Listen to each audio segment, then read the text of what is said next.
Let's talk about shipping. I ship, or at least this year, I shipped about 200 orders or so, all of which included a mug, something ceramic.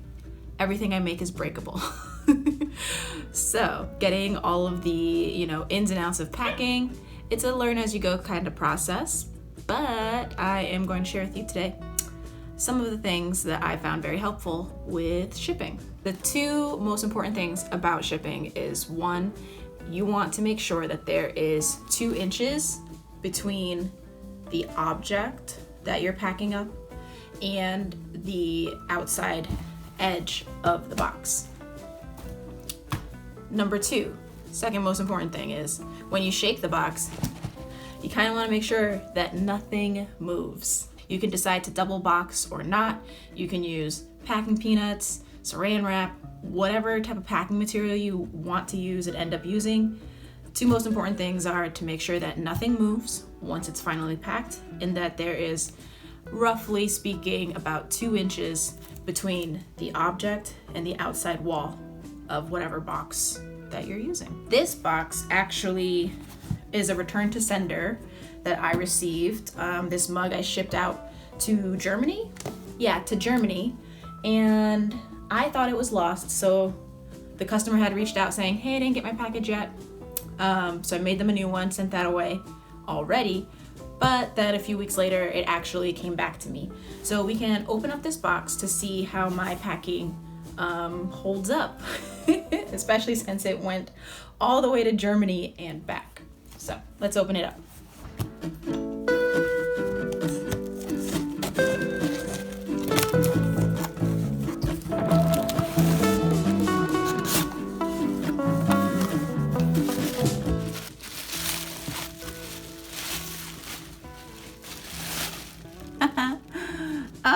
This mug is so pretty. Okay.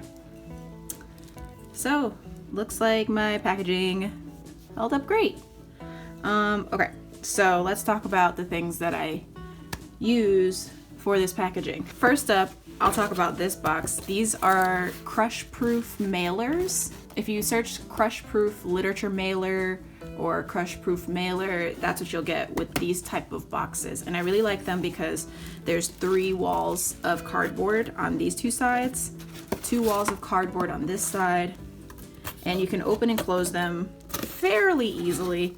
It does get a little bit stuck, but it's nothing too crazy, right? And then I normally will wrap my mug in tissue paper. We'll wrap this guy.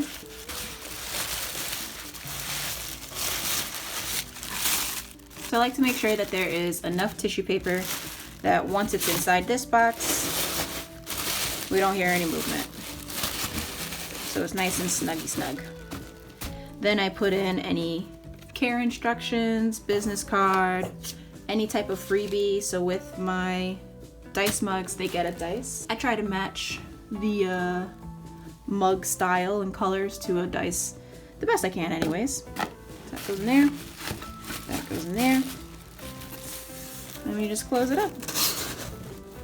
And I like these boxes because since they are easy to open and close, they're pretty solid. In case I do have someone who wants to return a mug, it's not difficult for them to package the mug back up to come back to me.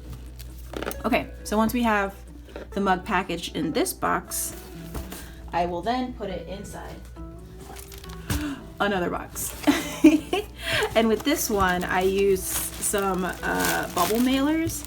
So all of these bubble mailers slash bubble wrap were from packages I've gotten, and some of my family members will donate packing material. If I don't have any on hand, I might use some paper, or I have a giant box full of cornstarch peanuts that I will then fill in the voids with. For most of my mugs that are the 10-ounce size or the 16-ounce size, 5x5x5 box works great for me, for most of the things I make actually. And then the outside box is 8x8x8.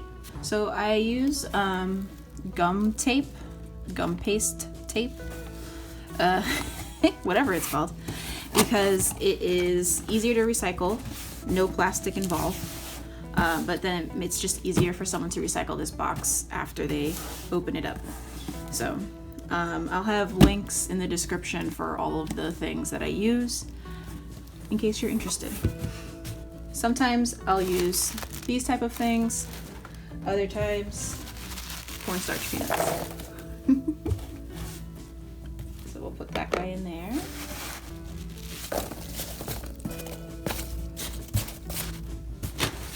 And we'll be ready to go. Okay, so now for my little compact shipping station tour. As you can see, I have so many boxes. He's judging me.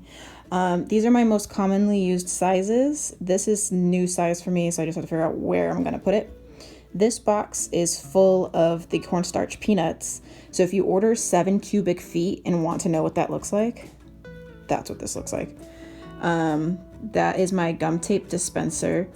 It's fairly new too, and I am in love with it because before I was using a spray bottle to activate the tape, because with the gum paste tape you have to activate it with water. It has a little sponge, you can see there, and I just, feed it through and rip it off, which is great.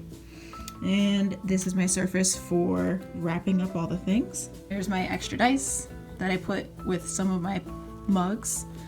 I use these jumbo Sharpies for doodling, my extra care stuff. I'll move this guy over. I have washi tape, and these are some of the pins that I sell. My stickers, that's how I store my stickers. And most importantly, my little scale. And I bought this scale maybe 3-4 years ago, and it does have a plug, but it also is battery powered, and I haven't had the need to, charge it or whatever. It's a very cheap little scale and it works great. Oh, and down here, this is like the paper filler that I use. This was actually given to me by another maker friend who's just like, I don't use this, do you want it? And I'm like, absolutely. So I took that on.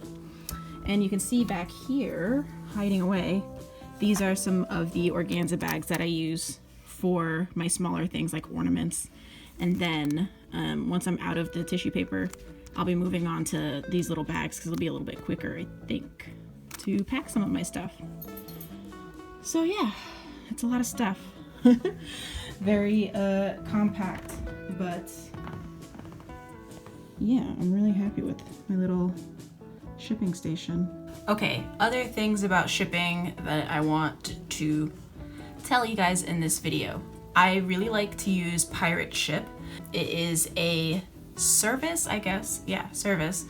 And it links to USPS. You get some of the lowest rates available, and they offer cubic shipping.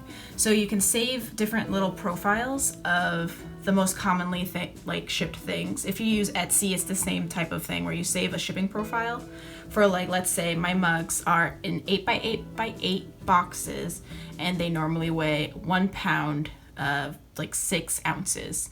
So I have that little profile saved, and all I have to do is click that little profile for the mug that I'm shipping, and then it'll calculate the shipping rates and all that fun stuff. So I highly recommend Pirateship. They have a little PDF that's super helpful for deciding what do you want to charge for your own shipping rates if you have your own website.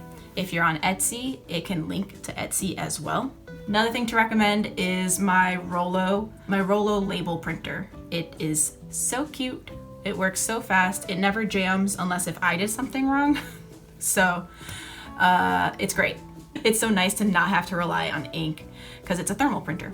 Oh, and I had just gotten a label holder that hangs out behind it because I want to try the labels from Eco Enclose that are zero waste, because the label backs for most labels aren't recyclable. So I want to try the ones from Eco Enclose as soon as I run out, which I'm about to. So I needed a label holder because the ones from Eco Enclose come on a roll.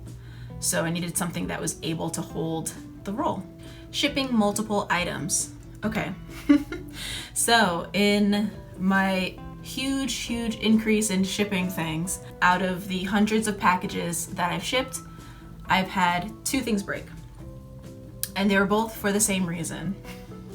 Because I had 2 ceramic objects and there wasn't enough padding in between them. So I'm transitioning into making sure that every ceramic item is in its own box. And if it's not in its own box, that there is a piece of cardboard separating it from the other object. And one of the things that broke, it was a mug and an ornament. And the ornament is very small, so I thought it's okay for it to be in the same box as the mug. It wasn't okay. The mug broke. So I have to remake that mug, which is fine. I'm happy to do so. I'm just going to assume that that's why it broke. Maybe the people at the post office were shaking it a whole lot. I don't know. But either way, ornaments will get their own box, and instead of just being wrapped up in tissue paper and joining in on another box. But yeah, that's one way that I've realized this is why things break. But also with shipping multiples, it can be a little bit tricky to manage the amount of boxes that you might want to order. So one way to combat that is to get multi-depth boxes. So there will normally be the cube boxes, and I like the cubes, but you'll be able to, like you can see on this box, you can very vaguely see on this box how there's some indents. That means you can cut all of the edges on all 4 sides to then fold the box down smaller. And this comes in handy for lots of things. So then that way you don't have to buy a crazy amount of boxes. I mean, I still do buy a lot of different shapes and sizes of boxes. But this helps to cut back on the amount of boxes I need to buy. Places to get boxes and shipping material in general. Some sizes of boxes I will get at Staples because I don't ship it very often, and I'll just go to Staples to get that size box. So that would be the 12 by 12 by 12 multi-depth boxes, because those are usually for like super big orders, when people order like 4 mugs or 6 like super small things and stuff like that. And Staples will offer a discount if you get 5 or more of the same size, I think. Most boxes that I purchase are between 30 to 60 cents a box, which is nice.